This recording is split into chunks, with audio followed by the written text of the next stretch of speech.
Fantastic. So recording starts. Well, Georgina, we've got a great turnout today, so we must have a lot of EGS members who are very keen to find out about how to be happy. Thanks, Simon. And I'm really happy to be here with you all. Thanks very much for this opportunity to explore You'll Be Happy When and other myths and fallacies of the hyperachiever. So in today's session, what I'll be doing is I'll be covering, a couple of insights into the hyperachiever, what it is and the impact it has on our lives. Then we can explore some powerful tools to mitigate its impact. And then I'll be opening up the floor to Q&A. So let me start off by just asking a couple of questions, right? See if you can identify yourself with any of these. So do you ever think the following? I must be best at what I do. If I can't be outstanding, why bother? I must be efficient and effective. And emotions sometimes get in the way of performance. So I need to focus on thinking and action rather than feeling. I can be anything I want to be, which is really quite empowering, the sort of thing we tell our children. But as a hyperachiever, then I have to be everything I can be. And if I can't be the best, then why bother, right? Ties back in. And I'm worthy as long as I'm successful and others think well of me. If that resonates with you, I'm hearing the Hyper-Achiever Saboteur. That's your Hyper-Achiever Saboteur talking. And notice I'm not saying I'm a hyperachiever because I'm not identifying myself and my identity with it. I'm just aware of it as a trait. So allow me to start with a bit of background, both about myself and I guess the neurobiology of how our brain works and where these saboteurs, this hyperachiever sits within our brain. So up until July of this year, I was based in Singapore where I was for 18 years. So I'm finding it quite chilly. Moving back, my background was in advertising and marketing technology, both across Europe and Asia, until I moved into coaching full-time when COVID hit. And for me, I've got quite strong hyperachiever saboteur. I've always had to push myself, be the best that I can be. And so it's been very important for me to balance two outside needs, right? One is outer success, and the other one is an inside need, internal peace. Right, so it's always been about finding that balance between optimal performance and well-being, and that's taken me on a journey of self-discovery over the course of 30 years, a good 30 years. On one hand, exploring the left brain aspects, things like neuroscience, positive psychology. I studied Buddhism for 4 years because if anyone understands the mind, it's Buddhists, So I studied that, but also more of the right brain aspects, things like 30 years of meditation practice, lots of visualizations. And really, to me, it's about unleashing the power of your whole brain. What if we could use our whole brain instead of just the small 10% that we use? In what way would that affect how we show up for ourselves and for others? So it's really about that balance. And that's why I'm going to be talking to you about positive intelligence, which is a framework that we use to understand how the brain works and to be able to step into the potential of using both parts of our brain. So on the subject of our brain, it's worth noting that from a biological perspective, our brains are wired to threat. We can't help it. We hear a rustle in the bushes, and before we even think that this could be a bird, our brain has already activated a response. So the central part of our brain, our amygdala, hijacks us. It sends cortisol through our body, which creates tension and anxiety. It sends adrenaline through our system, so we're ready to fight, flight or freeze. And all of the blood gets diverted away from our heart, our core, our digestive system, and we're in a state of panic, right? So that's because we think that we're going to be attacked at any time, which is great if we are in the prehistoric age, about to be jumped upon and killed by a tiger or a lion. But nowadays we're not. But our body is constantly reacting to the idea of threat. We take threats from so many different things. Things such as uncertainty, if our status is threatened, if our autonomy is threatened, if any interpersonal dimensions make us feel threatened, or this concept of fairness. If we don't think that we're being treated fairly, we see threat.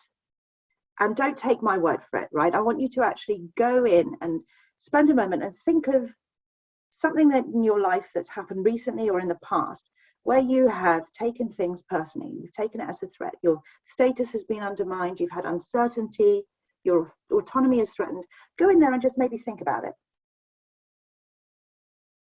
Select that feeling and just see what happens. You're starting to spool a narrative, right? And then I did this, and then they did that. They should have done this. It's almost as if you're getting into a fighting posture. You're combative, right? Because even just the story of the threat creates this physiological response. And nowadays we are seeing so much uncertainty. We're seeing so many, politically things that are coming up that are so combative. The Me Too movement as well, the treatment of different people and races. There's so much that we're being threatened to that we are constantly in adrenal fatigue. Then you take our mobile phone as well, right? Our work following us around 24/7. We can't get away from firefighting. Our bodies are exhausted. So our brain is constantly reacting, and we are having to respond from that back brain, our hind brain. Our hind brain is all about survival, right? Responding within that threat. It's actually the first 5 years of our life as we start to learn. We're sponges, we're downloading information, right, into the back of our brain so that we don't have to refer back to it. If we're driving our car or we're singing a song, or eating a bag of crisps, we don't need to think about it because it's become automatic. But the first 5 years of our life, as we're downloading data, we're downloading other people's programs and their beliefs about how the world should be, the beliefs about who we are. And that just goes in unquestioning. And as we get older, we start to question it, but as a young child, and that's our perspective. We might take things in and say, my parents don't have time for me. There's something wrong with me. That's how a child sees the world, because heaven forbid that there's anything wrong with their parents. This is survival. So it has to be about me. It has to be something wrong with me. And that gets locked into our back brain. We don't even think about it. And that's where the saboteurs live. The saboteur is really about protecting this fragile sense of ego. It's about survival. And then when you're about 12 years old, your prefrontal cortex, which is this lobe at the front of your brain, that comes online. And that is the space of the brain that is responsible for empathy, creativity, resourcefulness, perspective, values, all of those things, where we can consciously start to look at some of the programs that we're running and we go, well, actually, does this resonate with who I want to be? And we can start to actually overlay this idea, this higher power, and look at the actions that we're undertaking, the results that we're getting, and say, okay, how is this working for me? How can I be more empathetic? How can I be more creative? How can I be more resourceful? Instead of constantly reacting to things, how can I be more proactive, right? So you'll hear me starting to talk about the saboteur brain, which is the wired for threat, and the sage brain. And really what I'm going to be talking to you about today is about switching off the saboteur brain, not succumbing to its fallacies and its fear-based lies, and stepping into your sage perspective. Because once you're able to quieten the saboteur, you have all of this perspective and wisdom already available. It's not about gaining anything new. It's about just letting go of all the really noisy chatter so you can hear quite clearly in your bones all of that knowledge and understanding and perspective that you naturally have, and of which I heard so much in abundance in just the chat beforehand. So much wisdom in this room. So that's a little bit of background. Today we're going to be focusing on one of the hyper-achiever, one of the saboteurs, of which there are 10 that have been identified in the Positive Intelligence Program. And this one is the hyper-achiever. So it's interesting to note that the hyper-achiever takes our natural strengths and it takes it to the extreme. It abuses us with our natural strengths, right? It creates anxiety around them. So what are our natural strengths and attributes as achievers, right? Well, we're driven, pragmatic, adaptable, goal-oriented, and self-directed. We're capable of growing ourselves and others to achieve the full potential. And when we are inner directed, we can be amazing in inspiring both ourselves and others towards meaningful growth and achievement. These are amazing skills. And if you've resonated with any of the hyperachiever attributes that I've just mentioned, I want you to just acknowledge the strengths that you've got underneath. These are amazing. And used with a sage perspective, these can really unlock so much for us. But it's the hyper in the hyperachiever that is detrimental, right? Because when you have hyperachiever, it's those strengths in overdrive. It's being used by the back of our brain and our fear-based reactivity to push us and create this constant feeling of anxiety, right? And some of the lies of our hyperachiever saboteur include the following. Life is just about achieving results.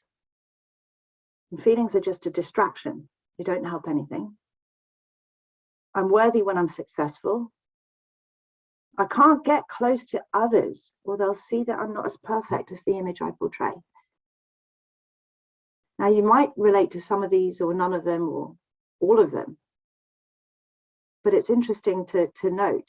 And what I'd like you to do is, let's do an exercise together where we can actually bring these to life and see how they resonate, right? We're going to start off with the You'll Be Happy game. So I want you to just think about the amount of times in your life that you said, I'll be happy when. So for example, with me, I'll be happy when I leave school. I get my grades, I go to university. I'll be happy when I graduate. I'll be happy when I get a job. I'll be happy when I get promoted. I'll be happy when I'm heading up the company. I'll be happy when I find love. I'll be happy when I have children. I'll be happy when my children leave home. I'll be happy when, it's just this constant, I'll be happy when.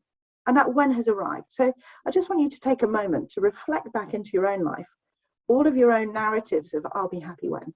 And I'm just going to go quiet for a little bit and leave you to just contemplate your happy whens.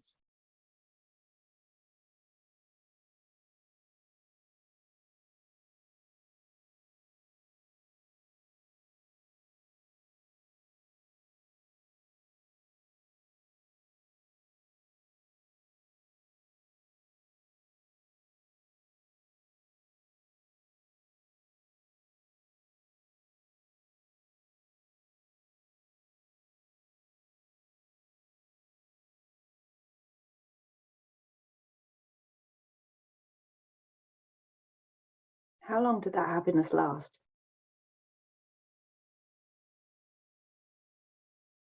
Yeah. What then? See, the thing about this hyperachiever saboteur, it's like climbing up a mountain. You get so far and you're like, oh, thank God I can rest. Whew, look at me. That lasts for about 10 seconds. Then you're looking up the hill again. I've got this much further to go, rather than turning around and enjoying the view or appreciating just how much you've come. You're not in the now, you're in the anxiety of the future and the have tos, I musts, right? So I want you to consider the emptiness of the achievement that we've been getting when we're focused on achievement-orientated fulfillment.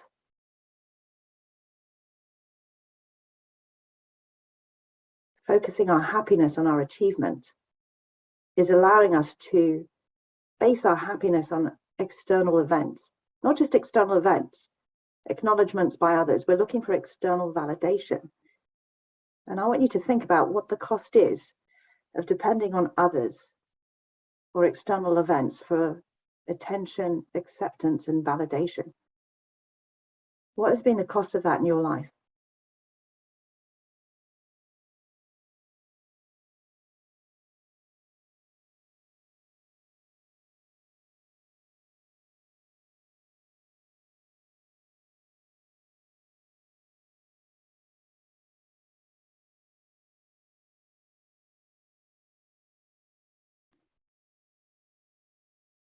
Because every time we do that, every time we look outside to feel better about ourselves, we're giving our power away. We're slaves to other people. And what's the one thing we can't rely on? What's the one thing that we have no control over? Other people. What's the only thing that we have control over? Is ourselves, right? The other thing that I want you to consider is how effective the performance is, our performance is when we're in hyperachiever mode. right? I want you to consider that hyperachieving results in less performance effectiveness than when you're in your sage mode using your strengths. So I'll give you an example. I'm not a huge sports player, but I want you to imagine basketball, okay? It's the last 2 minutes of a match, a game. Excuse the terminology if I don't get it right, but you're there. And it's up to you to win the game, and all eyes are on you. Last 2 minutes, you've got to shoot the hoop, okay? If you're in your sage mind, you've got clarity, you've got focus, you've got attention. It's just you and the ball, and you're playing for the joy of playing. And your body knows what to do. It's just doing it. Clear, calm, focused action. Whereas the hyperachiever narrative comes in, and it starts to say things like, oh my God, 2 minutes ago, this match is hanging on you. What if you don't hit, what if you don't score?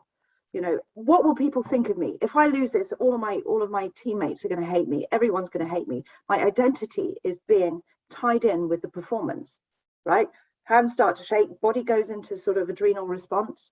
There is no calm, clear-headed connection with the body and the ability to focus, right?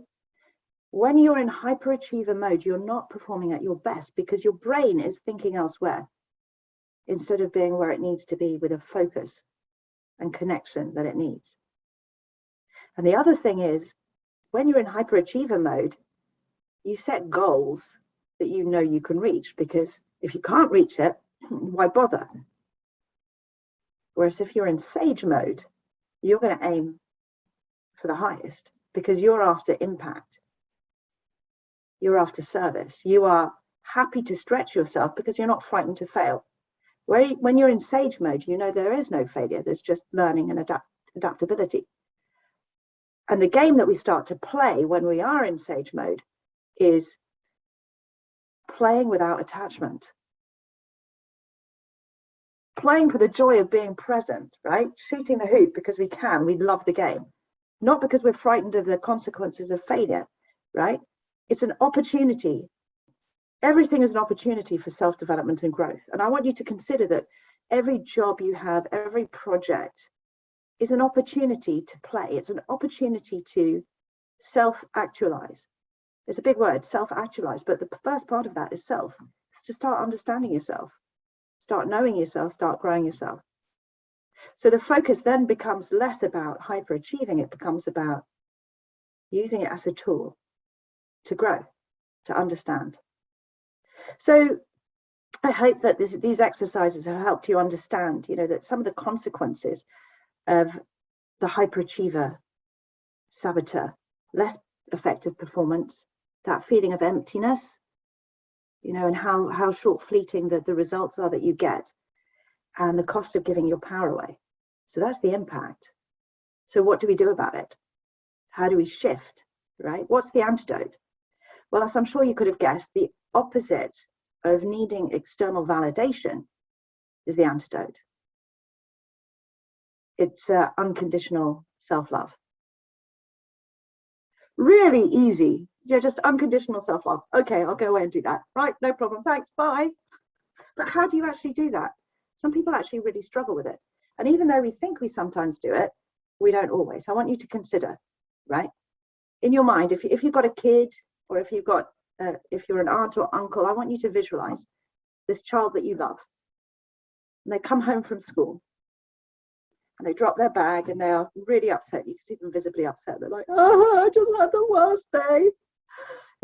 I think I messed up my maths exam. And, somebody was really horrible to me. And it was just, I had the worst day. And you say, come here. You stretch out your arms, that child comes to you. And then you go, and you headbutt them, and then you punch them in the nose, and they fall on the floor, and you jump on them, and you get your knee and your elbow, and you smash them. You start really abusing them. What's wrong with that situation? But that's what we do to ourselves all the time. All the time. You're so stupid. Why did you do that? You can't fail that maths exam. Everyone's going to think you're an idiot. You have to be your best. I'm not going to listen to any excuses. You idiot. that's how harsh we can be on ourselves. Sometimes we're not even aware of it. And I would just invite you to sort of start listening into your own saboteur narrative. Don't show your weakness. You have to be strong. Yeah. So one of the techniques that we use in coaching and also in therapy quite a lot to help us generate this idea of unconditional self-love is we work with our inner child. Our inner child whose essence is beautiful and pure and wonderful. And I want you to just take a moment, if you feel comfortable, shut your eyes. And I want you to imagine yourself 3 or 4 years old, young enough so that you can see that beautiful essence, that shining innocence. I want you to notice this child in your mind. Picture them. What can you notice about that child?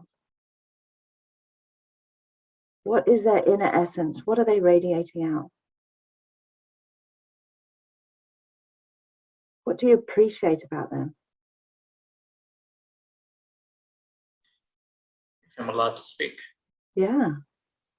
Happiness. Always radiating happiness. Absolutely couldn't care 2 hoots of anything wrong. Carefree. Absolutely. Yeah. Beautiful.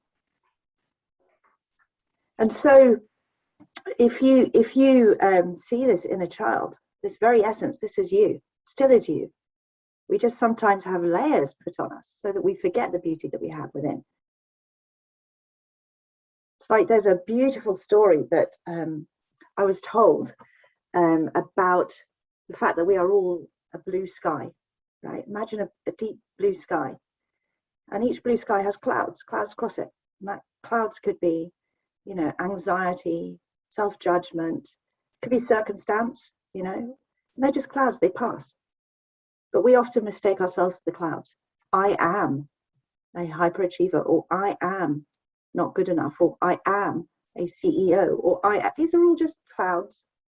That's not who you are. You're the consciousness that's watching them. That's your essence. That's who you are. That's your sage mind. You're none of those things. You're all of those things. You're more. But whatever you want to be, essentially. I have to be careful when I say that too. When we've got Hyper-Achiever Saboteurs in the room, but we're all this great big expansive blue sky. So I really want you to just start connecting into your inner child whenever you feel that anxiety, whenever you feel the lies of the hyperachiever. You'll be happy when you're only good enough when you're successful, and step into that blue sky awareness. Actually, it's not what I do or how I do it. It's who I am that makes me special. That essence of me. And start generating that unconditional self-love. And if that still sounds too big, I want to sort of talk to you about a framework that I've been getting particularly involved with my coaching, because I find it so very powerful, and it ties in all of the things that I've been learning through the course of my life in terms of the left brain, right brain, and it distills it into a really simple operating system. And I'm going to share that with you. And it's called positive intelligence. I don't know if you've heard about it before, but they talk about your saboteur and your sage brains. And it's all about switching from the back of your brain, that threat-based response reactivity, to the front brain, that love, that compassion, that creativity, that resourcefulness, right? Being able to generate compassion for yourself too. So just change pages on my notes. So positive intelligence at its very core is all about mental fitness and our ability to respond to life's challenges with a positive instead of a negative mindset. And it was created by studies with hundreds of CEOs, with 500,000 participants across 50 countries, world-class athletes, and lots of Stanford students. And what I will do is I'll drop the positive intelligence link in the chat group afterwards, because it's really worth sort of having a look into. And basically what they're trying to do is optimize peak performance, married with that peace of mind and that well-being, so that you are able to inculcate those healthy relationships, not just with others, but also with yourself, right? And what they've done is they've used factor analysis to distill down all of our negative thought traits into 10 saboteurs, right? So in the same way that you could have all of the colors in the world that come from just 3 primary colors, right? All of the negative thoughts, they've distilled down into 10 key saboteurs, of which one is the hyperachiever. So some of the others, you probably sound familiar to you: pleaser, victim, controller, the stickler, which is the perfectionist, hypervigilant, always thinking the worst is going to happen, and more. The restless, constantly needing to move on to the next thing, right? So 10 hyperachievers, 10 saboteurs. And I'll also add in at the end a link if you're interested in finding out which are your saboteurs, because it's a 2-minute test. It's actually really, really interesting, and then you'll get emailed your results. So it's quite fun to do. It's very interesting. I'll drop that in. And then what they've done is they've radically simplified switching from that back of your brain to that front of your brain into a really easy operating system, right? It's not that you have to go in and meditate for half an hour every day, which is great, but it doesn't help you when you're in the moment getting triggered by your confrontational teenage daughter. This is an operating system that you could use in the moment. It's great. And this operating system is really based on 3 core muscles. So the first one is your Saboteur Interceptor muscle, right? So the thing to know about all of your saboteurs are that they motivate through negative emotions. They're all fear-based. So fear, stress, anger, guilt, shame, insecurity, all of those things. They might generate success. So your hyperachiever will keep you motivated. It will keep you succeeding, but they will never generate ongoing or sustainable happiness.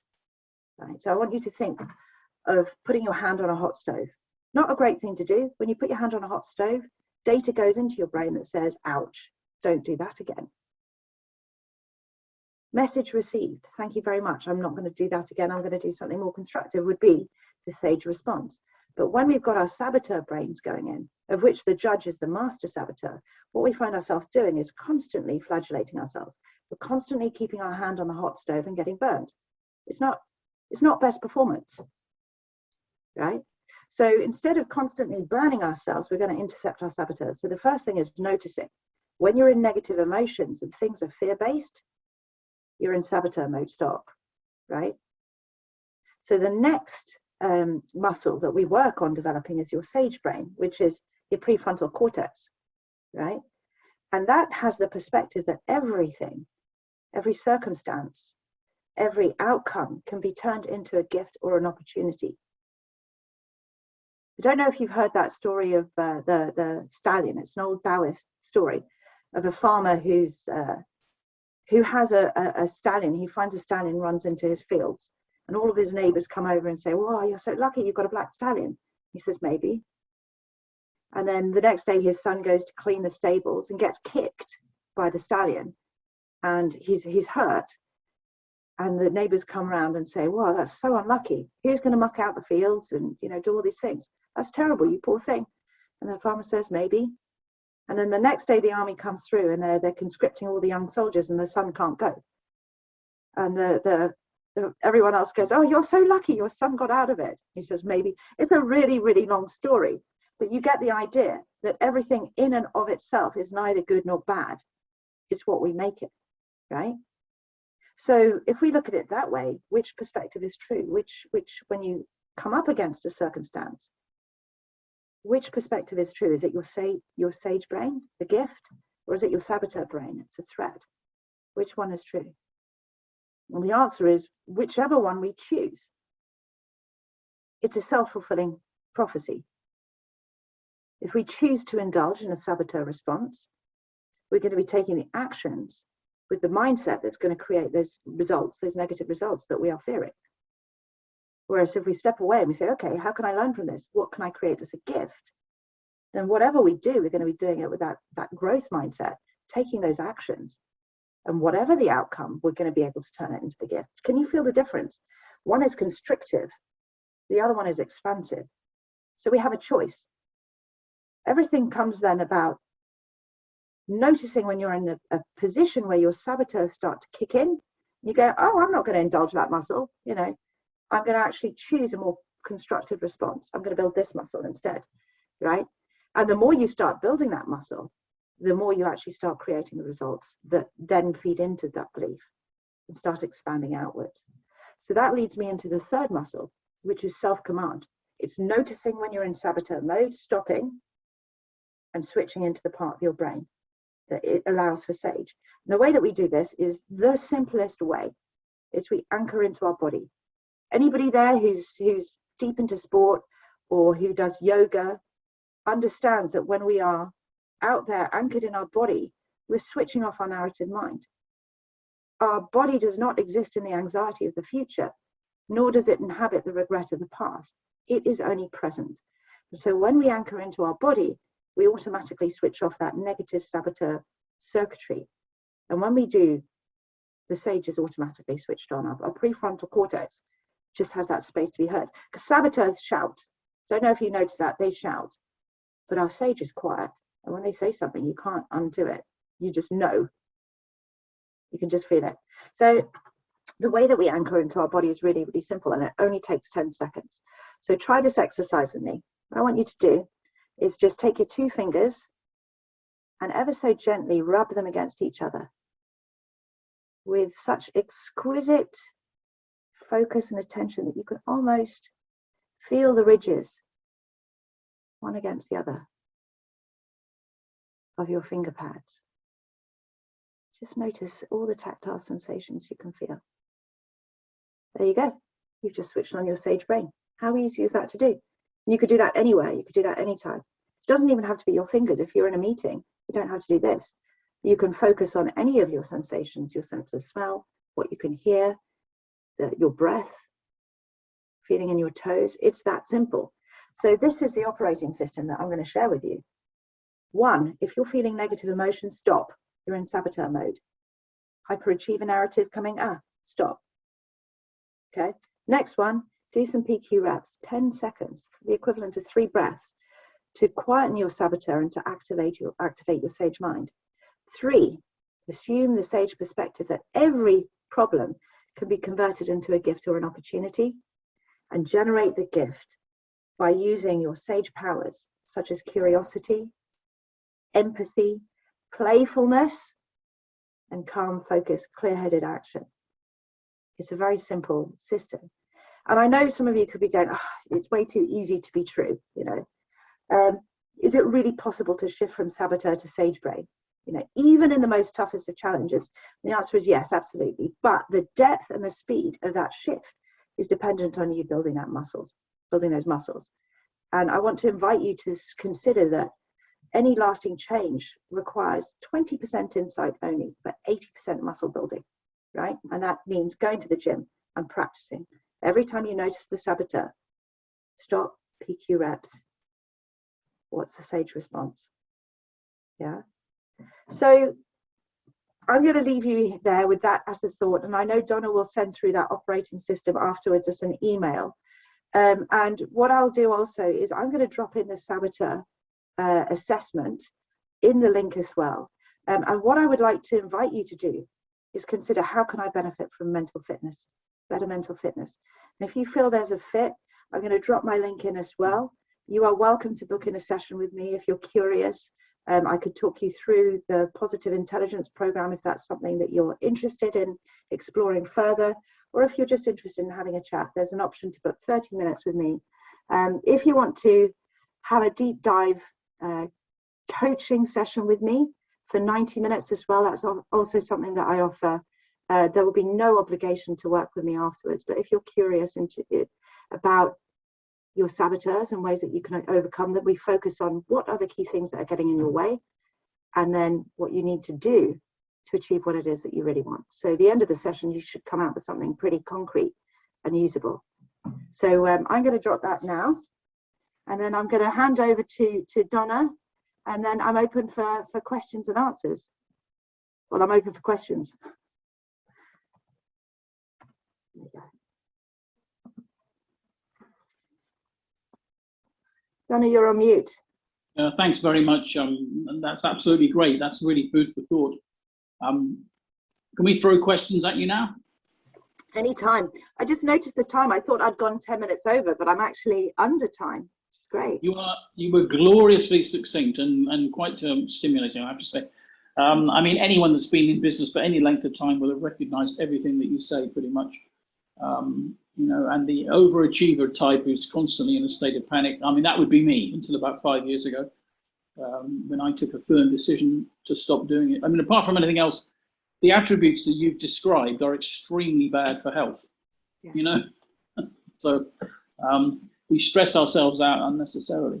So we have a lot of people here today. Who'd like to offer a sentiment or ask Georgina a question? Put your hand up or go right ahead. I have hi, it's Fred. Can you hear me? Hi, Fred. Yes, we can. Yeah. Just a question. I don't know if it can be answered, but I'm going to give it a try.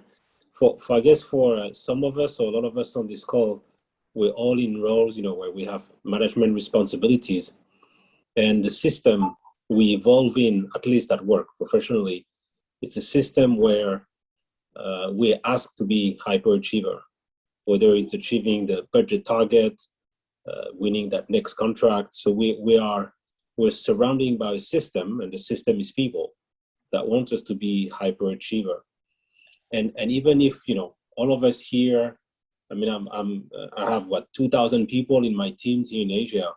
What you say makes a lot of sense, and I would want to apply this. But then when I go to my people, I need them to deliver just as much as I'm asked to deliver by my investors.